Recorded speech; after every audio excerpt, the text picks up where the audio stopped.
Opening vignette, Hull House. Very famous at the time, very popular. Jane Addams set up the Hull House to help immigrants. And she at first thought that she could be above politics because politics is dirty business. I mean, don't let anyone tell you otherwise. But she eventually learned that she could not do what she wanted without becoming involved in politics. Now, at this point, folks, I'm going to digress a little bit. It reminds me of a woman who tried to help the poor people in India.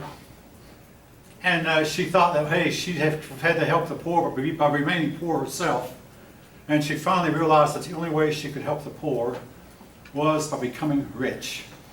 So when they first offered her a telephone, oh, no, my people I'm helping don't have phones. But then, well, no, the phone would really help her do more good for the poor. Then someone offered her a truck, and oh, no, I can't take that. But then she realized, hey, the truck would really help her. And make a long story short, she decided she had to become rich in order to help the poor. Well, similar to Jane Addams, she set up the Hull House, and eventually got involved in politics. The churches aided by forming a new gospel called the social gospel. In other words, let's preach an end to poverty. Let's preach helping the poor. And this was the social gospel was a big thing at the time. Italians, Germans, and Irish were disliked for their drinking. And again, folk, the Russians did not come over in as big a numbers as these other people, but the Russians actually drank even more than the people, for the most part. I mean, it varies from individual to individual. Women began to organize into a union. Women worked in very dangerous conditions. They often lost their fingers when a machine would clamp down on their fingers, or were injured in other ways. And one time, the owners of a certain factory locked the doors and locked the windows to keep them from leaving, and a fire broke out and several scores of women were killed. Now today, the fire marshals do not allow that practice. If someone were to come in and put a chain lock on this building to keep students from leaving or whatever, from leaving early before the class, or again, if a fire marshal found out about it, he would close the school down until that condition was fixed.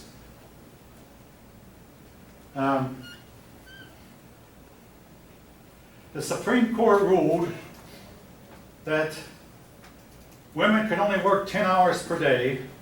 Now again, today this decision is looked on as being sexist. And it did not apply to men, but the Supreme Court said, hey, you know, we're for our women. We don't want our women overworked, so women cannot work more than 10 hours a day. And again, by today's standards, that's sexist. Now, there was a movement going around in the world called the anarchist movement. They favored no government. They assassinated about 4 world leaders, the President of France, the Tsar of Russia, Alexander III, and then they announced another leader, and I forget who it was, maybe anyway, I forget who that was, but the fourth one, the one we're concerned with, McKinley. McKinley was assassinated by an anarchist, and his assassin was put on the electric chair, which had just been invented, and it was a new device, but the assassin's name was Czolgosz. Don't worry about the name. Anyway, William McKinley was assassinated, and Theodore Roosevelt, who had become popular at San Juan Hill in Cuba, he became president. Now, Theodore Roosevelt's father, during the Civil War, had paid $300 to where he could escape the draft, and the man whom he paid the money to was killed in battle. And his family always felt bad about that, so a lot of his descendants have served in the Army, including Theodore Roosevelt. In fact, Theodore Roosevelt's son was killed in World War II.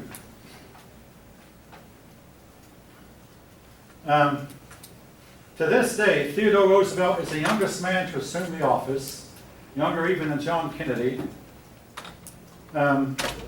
After managing the Rough Riders in Cuba, he went to the Dakotas and owned a ranch and managed a ranch. He became governor of New York. They didn't like him, so I don't know how we can get rid of him. Put him in the office of the vice presidency. And there he's nothing to do. And Roosevelt complained during the 5 years he was vice president, I sat there with nothing to do. And this is what a lot of vice presidents complained about. But anyway, all of a sudden one day he became president. And the people who wanted him out of the office of governor of New York, found that he was now president of the United States. He began the process, began naming his administration, like for instance, he called his administration the Square Deal. And later on, the other Roosevelt was to call his the New Deal, Truman the Fair Deal, Kennedy the New Frontier, Johnson the Great Society.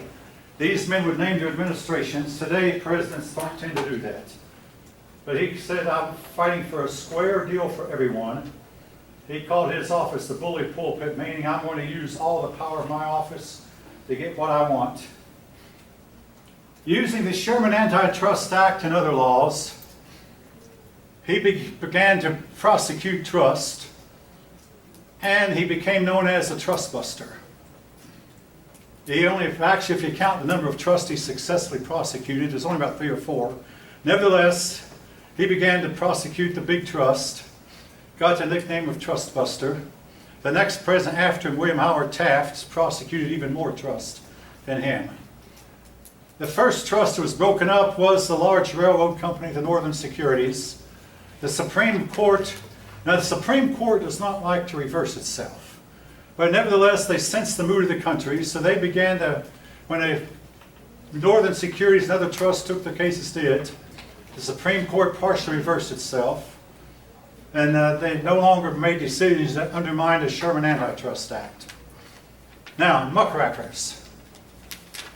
When I was in high school, our teacher asked us to do a paper, or suggested that topic. I didn't do it, but she suggested the topic, are muckrakers a thing of the past? But they were looking for government corruption. Roosevelt sided with the muckrakers, even though he was at the top of the government himself. The muckrakers go back to a book that was once very popular called Pilgrim's Progress, where one of the characters in the Pilgrim's Progress had his head down, always looking for dirt on the floor, looking for dirt. And finally an angel came down and said, hey, you ought to be rewarded for your work. And the muckraker couldn't even look up to get his reward. He just kept wanting to look down. And muckrakers were looked on as being people who, no matter how clean you got your government, you couldn't please them. There was always something to be found.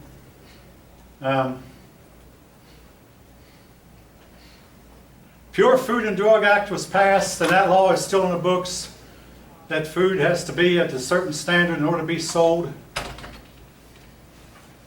Drugs have to prove this was not enforced as much at first as it is now, but in order for a man to sell a drug or a company to sell a drug, they have to prove their claims. In other words, will this drug actually kill germs like they claim? Will this drug actually open up clogged passageways in your bronchial tubes or in your nasal passages? Some drugs do, and they have to be able to prove it in order to get it marketed. They have to prove their advertising. Anyway, the Pure Food and Drug Act was passed. He set up national parks. Again, he was a nature man. Hunting would not be allowed. And one of the parks he set up was Yosemite, the second biggest park there is, and Yellowstone is the biggest. And right here nearby we have the National Forest. That's an area where that hunting is not allowed. And if they catch you, you'll be fined pretty stiffly. I want to say this, folks. A lot of us don't hunt anymore. My dad liked to hunt, and in his lifetime he killed 2 deer. I have no interest in it whatever. But I realize the value of it because the deer are multiplying against us. And this time of year, between November, December, January, and February, if you're driving at night, there's a fair chance that you're going to hit one. I've hit one already, knocked it down, never saw it again after that. It had been up my car a little bit. But a lot of people have been killed. Deer kill more humans than any other animal in this country. That's at least what I heard. The dog is number 2, the man's best friend. But the deer is number 1, and it's always a case where that almost are not. I heard a case that happened about less than a week ago where a man shot a deer, went up to look at it, and the deer jumped up and gored him to death. Yeah, you heard it. Some of you heard that one too, yes. So anyway, that's another one for victory for the deer. And the deer got away, and the park rangers went to look for it. Don't know if they ever found it or not, but anyway, there was another case view where a deer got up and gored a man, but he was able to survive.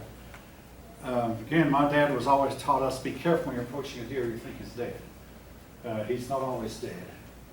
Anyway, again, I don't myself, like I said, I wish more of us did. I mean, not that I want to see the deer eliminated, but what happens is there get to be too many of them. They eat up all the food in the forest, then they start getting sick for lack of food.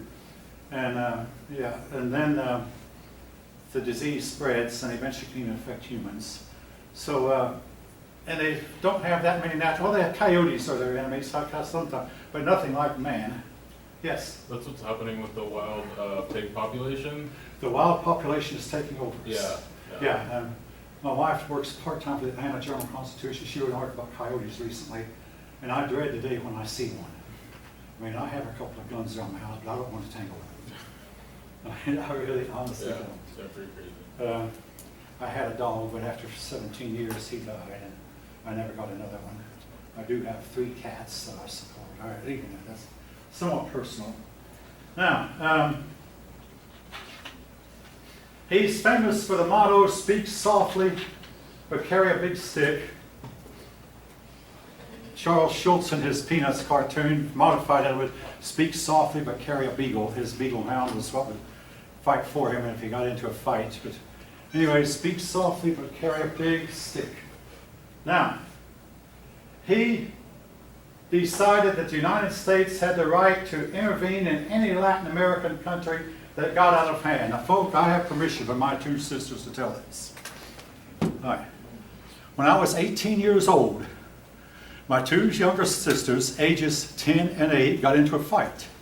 Now, the 10-year-old was getting the best of the 8-year-old, and I didn't think this was fair, so I thought I'd intervene. And the next thing I knew, both of the girls were pounding on me. What does this have to do with Latin America? Everything.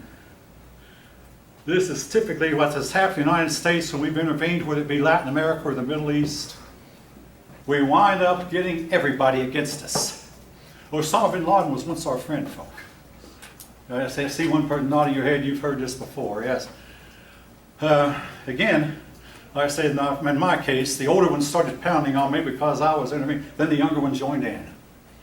And anyway, the United States in its intervention oftentimes made everybody angry at him. And finally, his cousin, Franklin Roosevelt, decided to practice a good neighbor policy. Good thing he did, because when World War II broke out, Latin America did not join the fight on the side of Germany. In World War I, same thing. These Latin American countries did not fight on the side of Germany in World War I. And Mexico was offered, and we'll talk about that later. But World War I, these countries did not join in the fight, at least not against us. Now, in World War II, as the war was winding down, it became obvious that Germany was going to lose. The Latin American nations, one after another, declared war on Germany. Brazil, Argentina, Chile, I mean, one after another. You might accuse them of piling on, but they one after another, again, to try to make themselves look good, I guess. Now, he began to become a major player in world politics, more so than any other president before him. In the case of Panama, all right, maybe you know this, maybe you don't. Oops.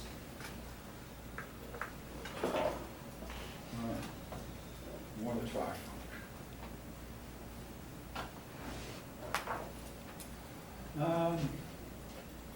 Let's see if I here it is. Okay, this map.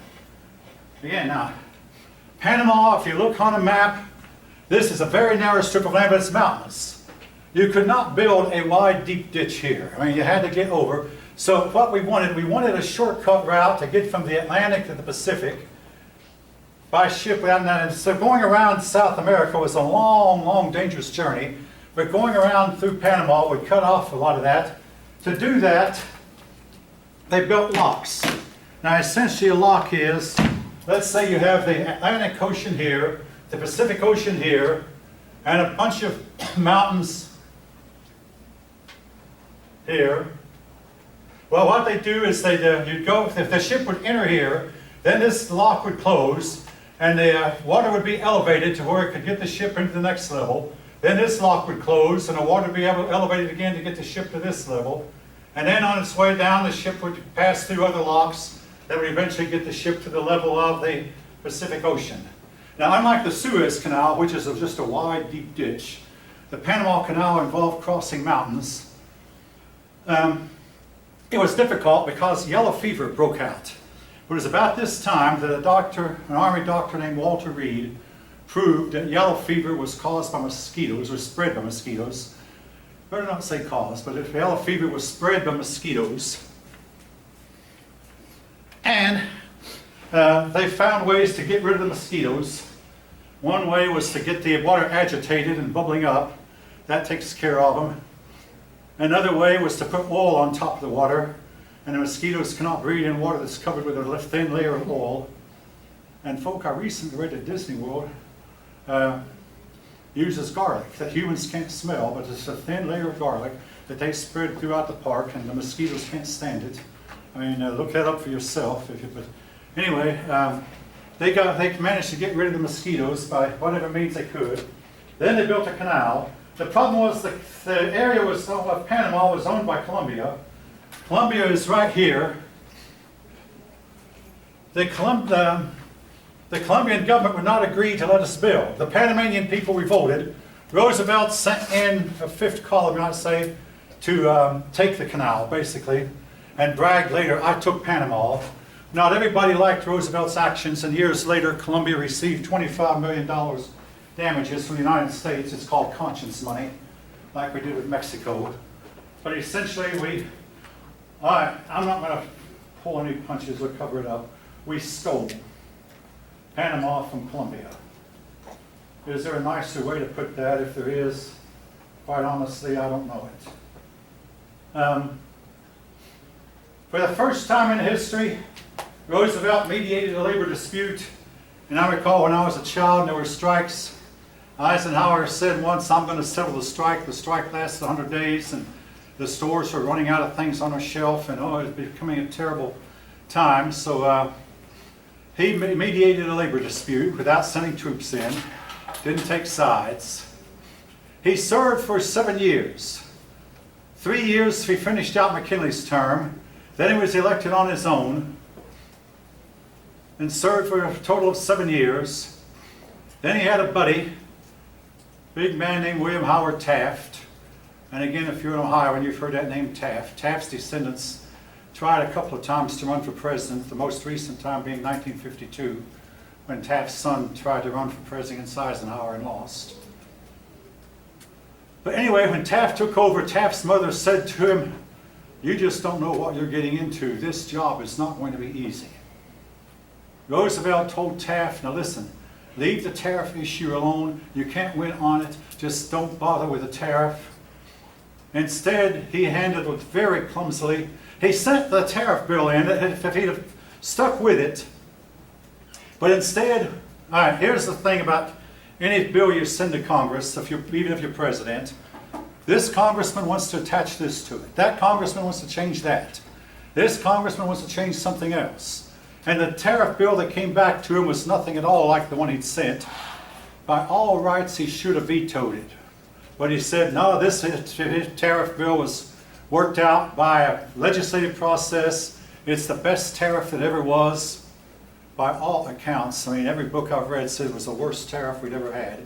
It called for putting one level of tariff on one type of goods, another level on another type of goods, or charging one company one level, one country one level, and then charging another country a different tariff for the same product, and just all kinds of issues it had.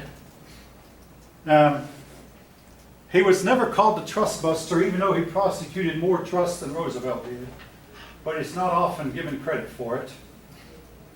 Roosevelt, to make it look like he was not controlling Taft, the first thing he did, he took off for a safari in Africa. Well, he stayed in Africa for quite a while, hunting the wild animals in Africa, and then came back and they quoted a Mother Goose poem. The man you kept to watch your sheep He's under the haystack, fast asleep. Some of you might have heard that Mother Goose rhyme, except it's not. They changed it a little bit. But basically, they said, hey, Taft is not doing a good job. Well, it came time for the convention. Roosevelt at first he said, I'll never run again. I'll never accept a nomination. I'll never run again.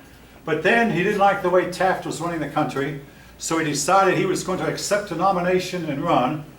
But when he got to this convention, he found that Taft had already controlled the delegates. And basically what happened, Taft seated the delegates. Oh, he let a Roosevelt man in here and there, but mostly he seated Taft delegates. This was the same thing that Roosevelt had done 4 years before when he was president. Actually, it was 8 years before when he was president. He controlled the seating, and even controlled the seating of the delegates when Taft was president. I mean, when he got Taft nominated. So basically, for 2 elections, he controlled the seating of the delegates. Then when Taft did the same thing to him, he said, "You've stolen the election." He quoted, "Thou shalt not steal. Thou shalt not steal the nomination. Thou shalt not." Hey, Mr. Roosevelt, you did the same thing yourself 2 times. Why do you care about Taft doing it? So Roosevelt then went on and formed his own party, the Bull Moose Party. The Bull Moose Party only lasted through 1 election. The election of 1912 was where, again, the Republicans split their vote. Now, together, Taft and Roosevelt together got 60% of the vote. Wilson only got 40%, but Wilson got an electoral landslide. Got a big electoral landslide, and the result was Wilson won the election in 1912. Wilson, first act he did, one of the first acts was lower the tariff with the passage of the Underwood Tariff, and no, that word tariff should not be capitalized. Anyway, passage of the Underwood Tariff. Oh wait, it should be. It's part of a name, but not this one. Not this one. Hopefully you understand why.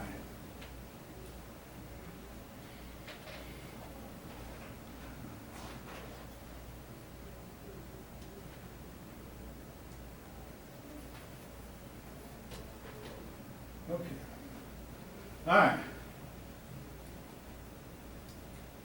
Well, to gain revenue, Congress passed the nation's first income tax law. In addition, they got the Federal Reserve Act passed. Now, if you go to St. Simon's today, you can be taken to a room. The room does not look at all like a place where the world's richest men would meet. But it's a room, it's about half, maybe a fourth the size of this classroom. And there's no furnishings in it, it's just a bare, empty room. But the tour guide will tell you this is the room where the biggest tycoons in the country met, and they drew up the Federal Reserve. The Federal Reserve is still there. The Federal Reserve Act gave the federal government more and more control over banking, and folks, the Constitution clearly states Congress shall have power to coin money and regulate the value thereof. The Federal Reserve banking regulates the value of our money. The Federal Trade Commission was set up, and it regulated trade. It was set up to stop unfair trade practices. That might have been true enough. A new union came up, the IWW, the Industrial Workers of the Industrial Workers of the World. They tried to unite all workers, especially the unskilled. You don't hear about them today. They're not around. Again, they advocated violence and strikes. And I'll say this, when I went on strike 2 times when I was at Lockheed, they emphasized we do not want violence in this strike. We want a peaceful, orderly demonstration of and that's what we had. No violence, and then a long term, no hatred. All right, now Margaret Sanger. I had a student some years back. The year was 2004. It was on this campus, but in another building. And this young woman did a paper on Margaret Sanger. And she said that the problem, Margaret Sanger's mother had 11 children because she was expected to at the time. And the having of 11 children broke her health. And Margaret Sanger's mother should have practiced birth control. So I had to ask this girl, if what you're saying would have been followed by Margaret Sanger's mother, do you realize Margaret Sanger would not have been born? This young woman had no answer to that. She said, well, I could say, no, I really want you to do what you want to do. And I do not grade according to opinions. I hope someone will find out, because some of you, your papers are having opinions that I do not hold. If you haven't guessed already, but I don't grade according to opinions. But anyway, I said, if Margaret Sanger was the fifth of 11 children.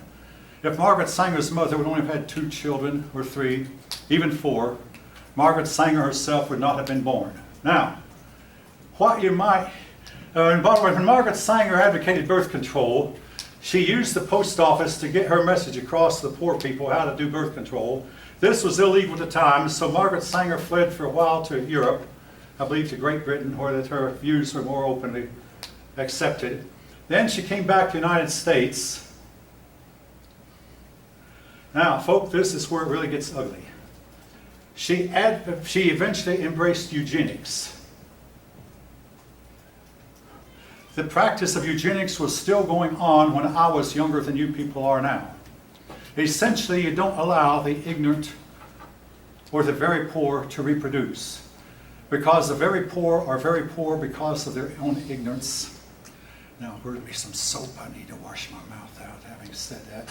I mean, hey, I don't mind you folk. I'm not hesitant to tell you that. I grew up in poverty, as did all my brothers and sisters. And a lot of your famous people, including Abraham Lincoln, also grew up in poverty.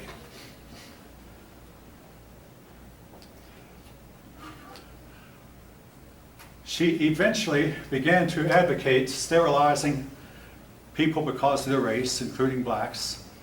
And I remember my high school teacher, Mr. McGuire by name, yes, I know he's a real person.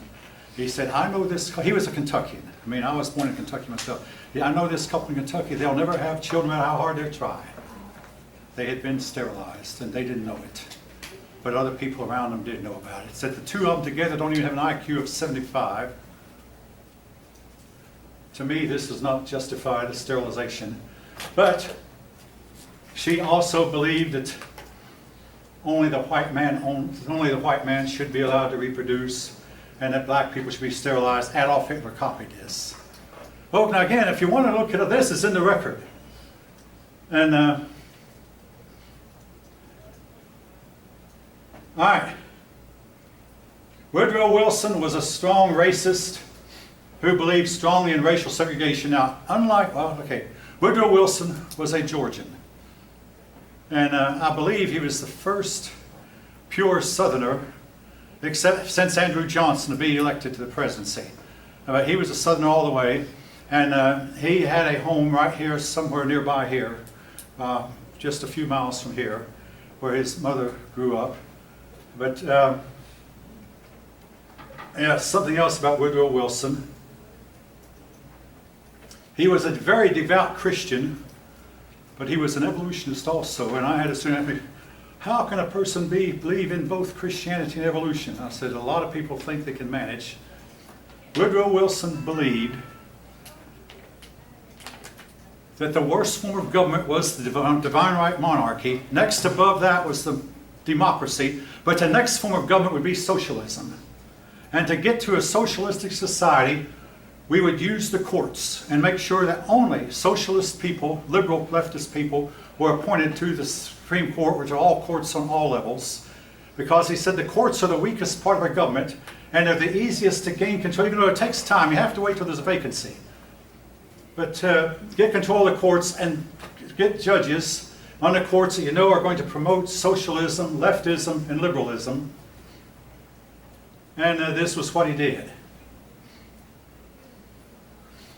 The South became more segregated than ever. Into this scenario stepped Booker T. Washington. I'll close with this. I want to talk about Booker T. Washington for a couple of minutes. Booker T. Washington believed that if this black woman would elevate themselves, they would get more respect from the whites. He said, now the problem is we people commit more crime than the whites do, and there's a lot of truth in this. We have more poverty, but we can work harder.